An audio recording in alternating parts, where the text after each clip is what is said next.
Sedia semua? Assalamualaikum. Hari ini kita akan masuk episod yang kedua Rehlah Sirah Pembentukan Negara Madinah, di mana standard pembelajaran pada hari ini adalah 5.1.3, menghuraikan persaudaraan Muhajirin dan Ansar. Oleh itu, anak murid ustazah kena catat dan kena pastikan bahawa semua isi kandungan pada hari ini diingati. Jom ikut ustazah untuk nyanyi lagu Asas Negara Madinah mengikut melodi Rasulullah dalam mengenangmu. Tahu kan anak murid ustazah? Jom dengar dahulu ustazah punya nyanyian. Bismillahirrahmanirrahim. Muhajirin dari Mekah berhijrah, Ansar penduduk asal yang membantu Nabi mempersaudarakan mereka dalam ikatan Islam bersatu. Abu Bakar dengan Harijah bin Zaid, Umar Al-Khattab dengan Utbah bin Malik, Ja'far bin Abi Talib dengan Mu'az. Hapuslah perkauman jahiliyah. Ansar memberi perlindungan setia, membantu sedia segala keperluan, berkongsi harta serta keuntungan, membantu masyarakat yang harmoni.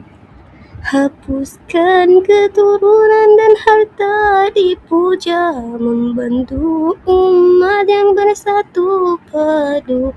Subhanallah, hebat kepimpinan Nabi, dasar yang kukuh menjadi panduan. Kita pergi pula kepada asas kedua, iaitu mempersaudarkan kaum Muhajirin dan Ansar. Apa itu kaum Muhajirin dan apa itu kaum Ansar?